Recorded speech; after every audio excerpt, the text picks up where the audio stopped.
दोस्तों सबसे पहले तो मेरी आपसे एक रिक्वेस्ट है कि अगर आप बिल्कुल छोटे बच्चे इस वीडियो को देख रहे हैं तो प्लीज ना देखें, क्योंकि इसमें जो जानकारी है वो आपको अभी जानना जरूरी नहीं है। लेकिन अगर आप 16, 17, 18 साल से ऊपर के कोई बच्चे हैं, हालांकि वो भी बच्चे ही होते हैं माता पिता की नजरों में, तो ऐसे में आपकी उम्र 16, 17, 18 साल से ज्यादा है तो इस वीडियो को ध्यान से पूरा देखते रहिएगा। या फिर अगर आप उनके माता पिता भी इस वीडियो को देख रहे हैं तो ध्यान से देखिएगा, ठीक है ना। दरअसल बात कुछ यूं है दोस्तों की कई बार आपने ऐसे मामले देखे होंगे जिसमें कोई लड़का या लड़की दोस्ती से थोड़ा और आगे बढ़ते हैं, गर्लफ्रेंड बॉयफ्रेंड तक आगे बढ़ते हैं और उसके बाद उनके बीच की नजदीकियां और ज्यादा बढ़ने लगती हैं और फिर अगर वो शारीरिक संबंध भी बना लेते हैं, ठीक है ना, और अगर वो दोनों ही नाबालिग हैं मान लीजिए, या फिर कई बार ऐसी सिचुएशन होती है कि लड़का नाबालिग है लड़की बालिग है, या ऐसा होता है कि लड़की नाबालिग होती है और लड़का बालिग होता है, तो सिचुएशन अलग अलग तरह की हो सकती है, या दोनों ही बालिग हो सकते हैं या दोनों ही नाबालिग हो सकते हैं, ठीक है ना। तो ऐसी सिचुएशन पर हाईकोर्ट की तरफ से एक महत्वपूर्ण फैसला निकल कर आ रहा है जो आपको जरूर जानना चाहिए। दरअसल आपने देखा होगा बहुत बार ऐसा होता है कि आजकल के जो युवा लड़के लड़कियां हैं, छोरे चोरियां हैं, वो बहुत कम उम्र में ही मतलब एक गर्लफ्रेंड बॉयफ्रेंड वाली दोस्ती रखने लगते हैं, राइट। फिर उनके बीच में ये सब कुछ होता है और एक समय ऐसा आता है जब उनकी अंडरस्टैंडिंग नहीं बैठती है तो उनके बीच ब्रेकअप हो जाता है। ऐसे सिचुएशन में क्या होता है कि बहुत बार ऐसे केस और मामले देखे गए कई जगहों पर, जिसमें क्या करता है कि या तो लड़की लड़के के ऊपर आरोप लगाती है जबरदस्ती, वही रेप या बलात्कार वगैरह जो कुछ भी आप कह सकते हो उसका,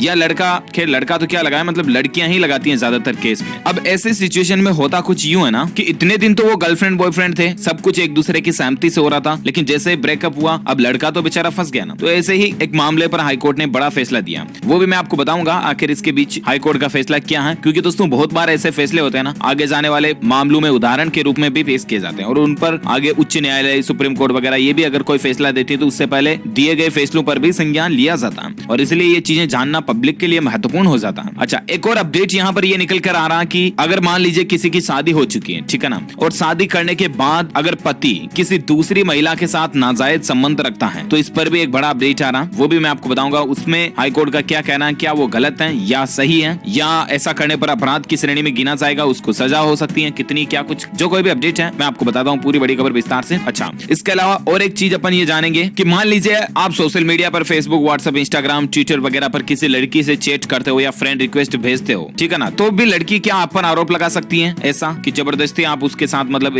कोई जबरन करने की कोशिश करे हुए ऐसा कुछ। इस पर भी हाईकोर्ट ने एक बड़ा फैसला दिया, वो भी मैं आपको पूरी बड़ी खबर बताऊंगा। और बाकी आपको पता होगा कि सरकार जो केंद्र सरकार वो लड़के लड़कियों की शादी की उम्र में बदलाव को लेकर भी मानस बना रही है, तो इसको लेकर भी कुछ खबरें हैं मैं आपको बताऊंगा। चलिए शुरुआत करते हैं पहली खबर से। तो देखिए दोस्तों, एक खबर मैं आपको इससे पहले एक एग्जाम्पल बताता हूँ। देखिए, बॉयफ्रेंड ने बीएफ ने हाई कोर्ट में दलील दी कि उसने खुद रिक्वेस्ट भेजी थी, फिर भी अभी तक उसको जमानत नहीं मिली है। ऐसे कई बार मामले देखे जाते हैं कि सोशल मीडिया पर क्या है कि लड़कियां जो है किसी लड़के पर आरोप लगा देती हैं कि ये मेरे साथ जबरदस्ती कर रहा है या मेरे साथ मतलब ऐसा कुछ संबंध बनाने के लिए इस मकसद से रिक्वेस्ट भेज रहा है मेरे को या ऐसा कुछ, ठीक है ना। तो इस पर देखिए हिमाचल प्रदेश हाईकोर्ट की तरफ से बड़ा फैसला दिया गया कि फेसबुक पर लड़के का फ्रेंड रिक्वेस्ट भेजना सेक्स पार्टनर की तलाश करना नहीं होता है। एक ऐसे ही मामले में आरोपी की जमानत याचिका खारिज कर दी। याचिका खारिज करते हुए कोर्ट ने कड़ी टिप्पणी की है। सोशल मीडिया से जुड़े इस मामले में कोर्ट ने कहा कि फेसबुक पर लड़की द्वारा फ्रेंड रिक्वेस्ट भेजने का मतलब ये नहीं है कि वह किसी के साथ यौन संबंध बनाना चाहती है। ये कतई नहीं समझा जाना चाहिए कि फ्रेंड रिक्वेस्ट भेजकर लड़की ने अपनी स्वतंत्रता और अधिकार को युवक के हवाले कर दिया। समझ रहे हो ना, बहुत बार ऐसा होता है मतलब कि आगे होकर किसी लड़की ने अगर जान पहचान वाले लड़के को फ्रेंड रिक्वेस्ट भेजी और उसने एक्सेप्ट कर ली, सोशल मीडिया पर एक दोनों दूसरे के दोनों फ्रेंड बन गए, ठीक है ना। फिर क्या करते हैं लड़के, कई बार ऐसा करते हैं कि लड़के के साथ जबरदस्ती करते हैं, ज्यादती करते हैं या यूं ही दूसरे बहाने मिलने के बहाने आते हैं और उनके साथ कुछ गलत व्यवहार भी करते हैं, संबंध बनाने की कोशिश करते हैं, ठीक है ना। फिर वो क्या करते हैं कोर्ट में जाके ये कहते हैं कि लड़की ने खुद मेरे को रिक्वेस्ट भेजी थी। अरे कहने का मतलब ये नहीं कि लड़की ने फ्रेंड रिक्वेस्ट आगे होके भेजी, इसका मतलब ये नहीं कि आप लड़की को चाहे जो कर सकते हो या लड़की का अधिकार आपके पास आ गया। समझ रहे हो ना, वो सिर्फ एक सोशल मीडिया पर फ्रेंडशिप के लिए ही रिक्वेस्ट मानी जाएगी, ऐसा नहीं कि जिंदगी के लिए रिक्वेस्ट भेज दी। तो ये भी दलील दी गई युवक की तरफ से, उसकी याचिका को खारिज कर दिया, ठीक है ना। तो आप भी फेसबुक, व्हाट्सएप, इंस्टाग्राम, ट्विटर वगैरह जो कुछ भी चलाते हैं तो आपके लिए महत्वपूर्ण अपडेट था ये जानना। अच्छा, दूसरी बात जैसा कि मैं आपको बता रहा था, देखिए बॉम्बे हाई कोर्ट ने भी क्या फैसला दिया कि नाबालिगों के बीच सहमति से बनाए गए यौन संबंध अपरिभाषित हैं। जैसा कि शुरुआत में मैंने आपको एग्जांपल दिया कि गर्लफ्रेंड बॉयफ्रेंड होते हैं, एक दूसरे के प्रति प्यार में पड़ जाते हैं लड़के लड़की, और फिर क्या करते हैं वो कच्ची उम्र में ही शारीरिक संबंध वगैरह बना लेते हैं और आगे जाकर के उनके बीच अंडरस्टैंडिंग नहीं बैठती है तो एक दूसरे पर आरोप लगाते हैं कि मेरे साथ तो ये किया वगैरह वगैरह वगैरह, ठीक है ना। तो अब इस पर बॉम्बे हाई कोर्ट ने भी बड़ा फैसला दिया।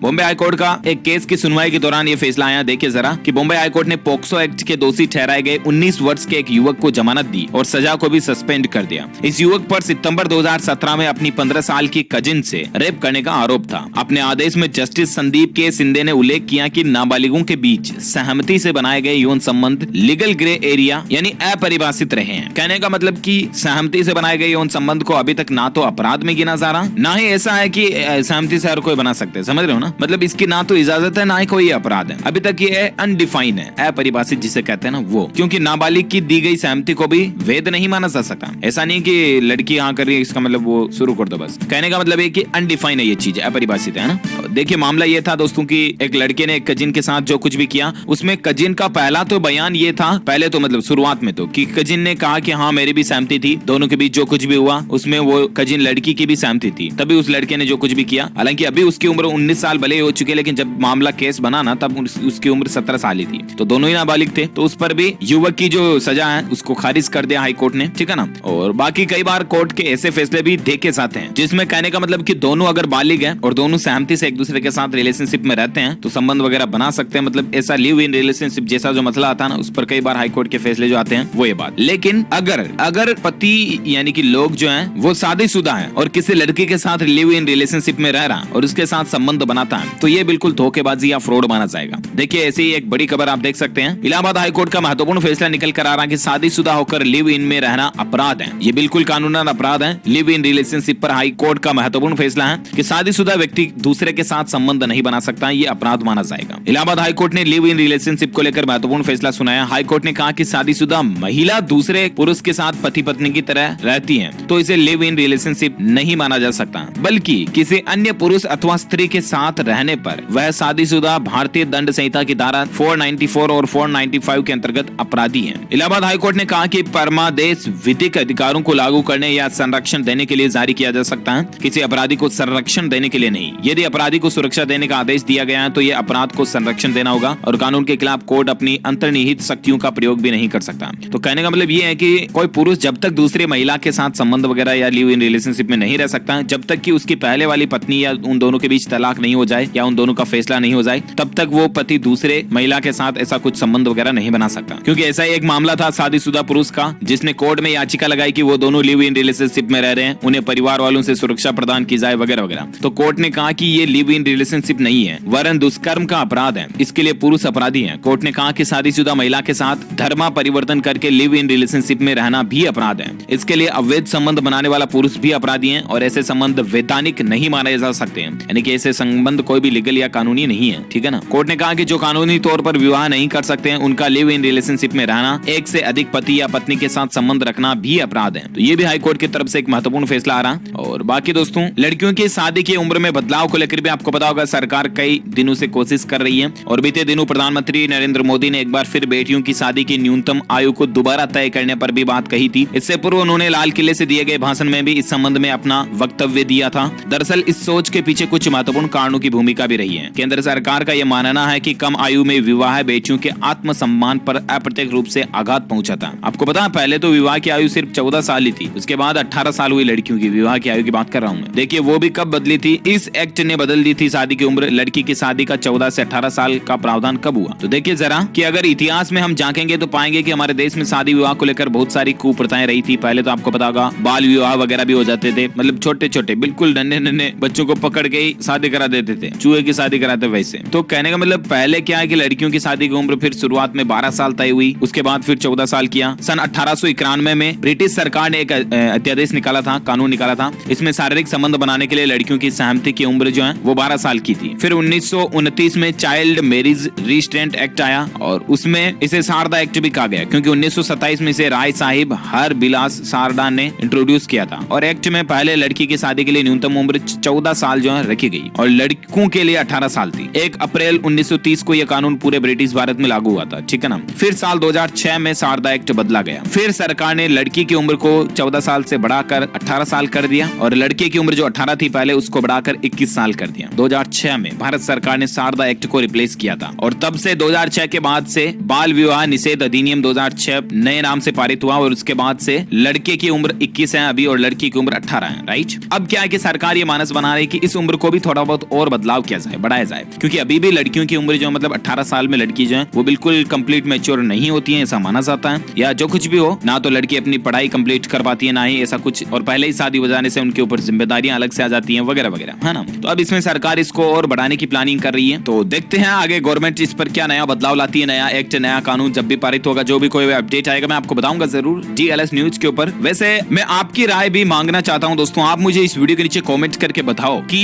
वैसे शादी की उम्र आपके हिसाब से कितनी होनी चाहिए, एक लड़के की और एक लड़की की, जो कि अभी 18 और 21 है लड़की और लड़के के लिए। उसमें बदलाव होना चाहिए या नहीं, या बढ़ानी चाहिए इस उम्र को, या कम करनी चाहिए, या जो कोई भी है आपकी क्या राय है, मतलब आप मुझे कमेंट करके बताओ पर्सनली, क्योंकि आपको क्या लगता है कि बढ़ाने से या घटाने से क्या साइड इफेक्ट्स हो सकते हैं या क्या कुछ इसके परिणाम आ सकते हैं। जो कोई भी आप अपने पर्सनल लेवल पर आपकी राय मुझे नीचे कमेंट बॉक्स में जरूर दीजिए कि आपके हिसाब से लड़के और लड़की की शादी की उम्र कितनी होनी चाहिए। ओके, देखते हैं हमारी DLS न्यूज फैमिली के कितने फ्रेंड्स, भाई लोग, दोस्त मित्र जो हैं वो कमेंट में अपनी राय देते हैं। और बाकी इस वीडियो को लाइक करना, शेयर भी करना अपने दोस्तों के साथ फेसबुक और व्हाट्सएप पर। और अगर आपकी भी गर्लफ्रेंड है, बॉयफ्रेंड है, तो बेस्ट ऑफ लक आपको मेरी तरफ से। तो बाकी जरा संभल के, जो कोई भी है, खैर आप समझ गए। इस वीडियो को लाइक करना, शेयर भी करना अपने दोस्तों के साथ फेसबुक और व्हाट्सएप पर। और अगर आप DLS न्यूज चैनल पर पहली बार आए ना, तो चैनल को सब्सक्राइब करके बेल आइकन भी जरूर दबा देना, ताकि रोजाना काम की और महत्वपूर्ण खबरें आपको तुरंत आपके मोबाइल पर मिलती रहेगी। Thank you, take care, good bye, जय हिंद, जय भारत, वंदे मातरम।